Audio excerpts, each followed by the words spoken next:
Hello and welcome. My name is Deborah Guthrie, and joining me today is Miriam Mattison. She is the Finance Director for Meridian Township, and you are our last interview for March's Women's History Month, our Women in Leadership program series. Thank you so much for joining me. Thank you, Deborah. Finance. I do communications and social media. This is such a difference in jobs that we have here.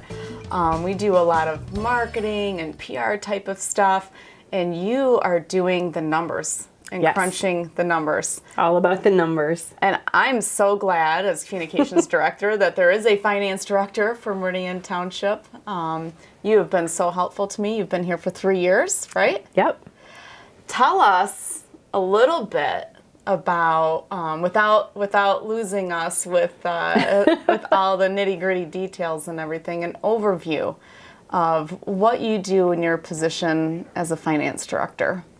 So the finance director here at Meridian Township wears a lot of hats. My biggest role is taking care of the budget, so budgeting for the whole entire township, and then also audit or putting together the financial statements and then our year-end audit. On top of those big roles, I also deal with our utility billing customers, so our water and sewer customers. I'm in charge of approving all purchases, accounts payable, and accounts receivable are the biggest roles. What is the budget for the township? Is it around how many millions? Like 36 roughly? million, roughly. 36 million. Okay. What is the toughest part, would you say, for doing the budget every year, or having to there's like 13 departments in Meridian Township, and working with the 13 departments and try to figure out what you can budget each year? What's the toughest part in that? The toughest part is trying to get everybody what they want, because everybody always wants a lot of different things. So kind of milling through, working with all of the directors and trying to decide what's an actual need versus a want. And trying to tell people that, I'm sorry, this year we can't buy this or buy that. So that's the hardest part, but all of the directors are great to work with. I sit down with each of them, and they understand when we go through the numbers if things don't make sense. And what is the toughest part of what you do to convey to township residents? Like, what is the toughest thing that you've seen for residents to understand or to explain to residents? I think the hardest thing is where does all the revenue money go? You know, if you're looking at the budget's online, where to try to understand each of the separate areas and where all of their funds and their tax payments go, and explain to them that this much is for public service or this much is for our water and sewer. I think that's the hardest part for people to understand. I have that same problem with my husband, trying to explain, here's how our money's pulled together, and I think probably people at home could understand too. Here's how our money's pulled together. Now let's take a look at, here's the mortgage payment, big chunk gone. Here's the car payments, big chunk gone. Here's our expenditures for, although we don't have a ton of that, like restaurants and those kinds of things. And then you start getting down into that's all that's left over? Right. I guess we can't buy a new lawnmower, and the same is probably true for the township as well. Right. It's trying to get down to what are the big things that are required to pay, like our debt payments, and all of those staffing, and, things that are contractual expenditures that you can't get around. But then what's left? How many new vehicles can we purchase? Can we go another couple years with the vehicles that we have?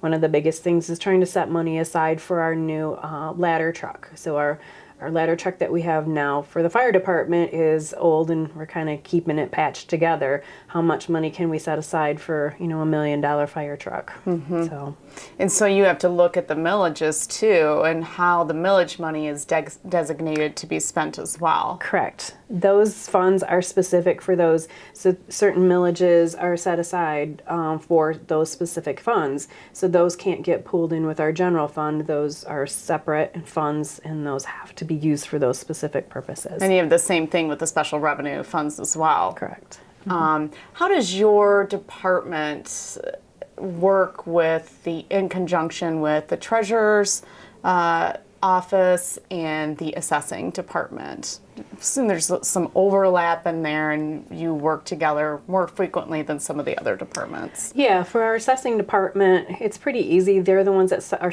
setting the taxable values for our properties. And so that will give us what we're going to bring in revenue, so that with conjunction, we can work in if there's any adjustments that need to be made, but that kind of sets your baseline of what kind of revenues are coming in from taxes. And that's the biggest piece that we have. So working with them, knowing what we're bringing in. Now the treasurer's department, they work with my utility billers. They're out front, and then they're the ones that actually send out the tax bills, and they help us bring in the revenues for the water and sewer. They help us with the customers that are paying their water and sewer bills. The treasurer's department is responsible for investing. So I work with the treasurer to make sure that the funds are being invested properly and our cash flow is available when we need it, and it's not set aside and invested somewhere that when we need it, we can't get to it. How does our budget or rates for residents compare with some of our other neighboring municipalities or comparable municipalities? We're the cheapest for our water and sewer. We're the cheapest around. That's why everyone's moving here, right? Everybody That's loves why it's our the number rates. one place to live. Plus, our billing charges are we pay a quarterly billing charge. Right now, it's $5 for a quarterly billing charge. A lot of them, like the Board of Water and Light or the City of East Lansing, they pay monthly. So we only bill our customers quarterly, and you only get a billing charge once a quarter versus Board of Water and Light. It's a monthly charge. Same thing with, I believe, East Lansing. It's a monthly charge. Plus, their rates are higher. So that's something really that people need to look into a little bit more detail of what those costs are. So I know, for instance, like if you're a Granger customer in Meridian Township, you have free recycling. Right. That's probably a cost at another municipality. Yes. So it's not just the water and sewer rates, but it's also what those monthly fees are. Yeah, and our fees are all inclusive. We try to cover our costs for our water and our sewer costs. So that would include our meter readers that are going out there, and all of our maintenance on our water lines or sewer lines, all of those. Every time we send somebody to somebody's home to evaluate to see if they've got a leak or even just to change out a meter or any of those, it's all inclusive in that rate. Now you have some, I'm hoping you can talk about this, now you have some upcoming changes, some paperless billing, go green, Yes. sustainable changes for the billing system. Can you talk about that a little bit, what people can expect? Yeah, so I'm excited about this new product. It's called Invoice Cloud, and it's going to be our online bill payment system. Currently, we have a system that we're using for all of our customers. They can pay online, but it's not very user-friendly. It's the customers can't necessarily see a current actual bill that's updated. It's only updated at the time that we load it. So you'll be able to go in and see your actual bill that you would have received in your home, and it's updated if there's any late fees or any other credits or things that would be updated live.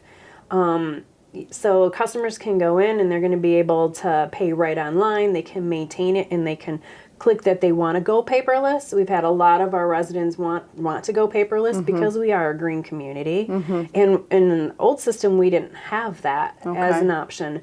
So this new system will allow us to go paperless, and so they won't receive a bill. For those snowbirds that go away for the winter, we highly encourage the people to sign up so that they don't have to try to figure out where their bill is. They can just go right online. We'll even have options where it's an app that you can load on your phone, and you can pay right on your phone. You can pay your utility bill by texting the word pay or something like that, and it automatically pays, or you can see your bill right on your phone. So it's going to be more like what we're used to with our credit card companies and checking accounts and that sort of thing. Yeah, so it'll be great. Everything you can choose to go paperless. If you don't like the system and you want to receive a bill in the mail, you're still welcome to do that. We are highly encouraging people to do that, to save money for our printing costs and our mailing costs, and just to go online and make that payment. Okay, so in 3 short years, you're going to be updating a major system, billing system here for residents. What was your career before you came to Meridian Township? Prior to coming to the township, I worked at the Lansing Board of Water and Light. Okay. I was the supervisor for their general accounting department, so I did all of the financial statements for the Board of Water and Light. So I have a utility background along with municipal finance. How did you get into this? How did you get into financing? Was there an aha moment where you said, "Oh my gosh, I love numbers"? It's kind of like in high school, I took a couple accounting classes and the concepts came easy to me. I looked around and there was other kids in the class that were struggling with the concepts, and I'm like, I get it. This is easy. It's common sense for me. I just thought it was fun. Yeah.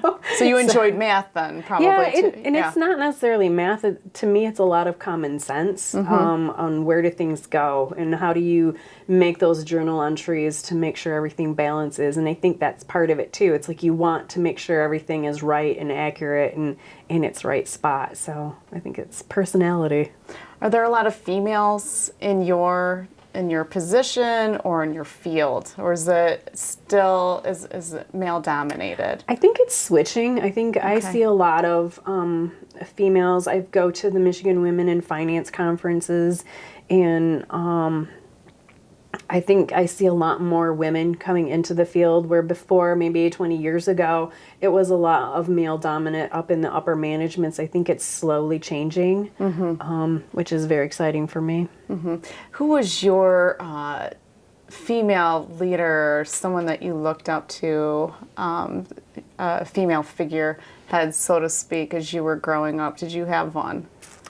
I think there has been a couple people. My mom, for one thing, she was always into finance and banking, and I saw that, I obviously get that from her, that she was always the one doing the taxes and paying the bills, and she worked in the banking system also.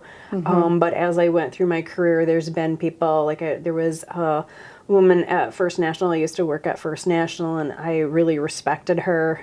She was an internal auditor there, and I think that was my start of trying to grab on to, this is how I want to be. This is where I want to go with my career.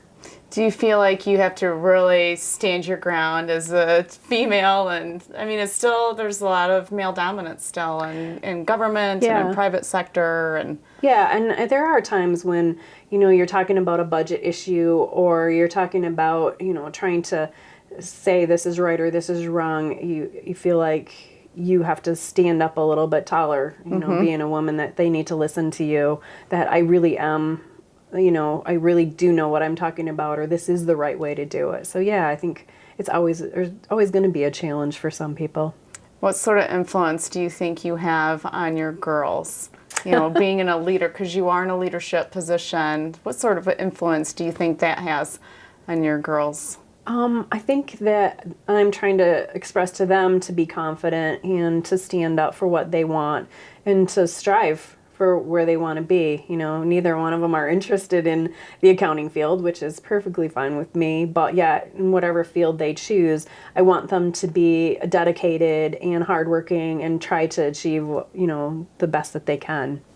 What's next to come for Miriam Mattison? What's next to come for the township, aside from implementing this whole new billing system? Is there something else that the township is happening budget-wise, so to speak? There's probably a lot of little things that I'm gonna, the big thing is the invoice cloud, the online bill payment. There's a lot of other things I need to start looking at in our purchasing policy. That's another one of my hats that I wear. We need to revamp our purchasing policy. I'd like to revamp our credit card system. So that's another big project that I'd like to take on. So there's a lot of big projects that are time consuming, but yet would be beneficial for the township in a whole. Thank you, Miriam. Thank you. Outside the township, you can help me redo my credit card system at home. I know my household needs it. I want to thank you for your leadership. I want to thank you for being out there. It's not easy going in front of the township boards sometimes, and I watch the board meetings and see you up there presenting the budget, and I want to thank you for that, and thank you for your leadership. And I want to thank you for watching this episode.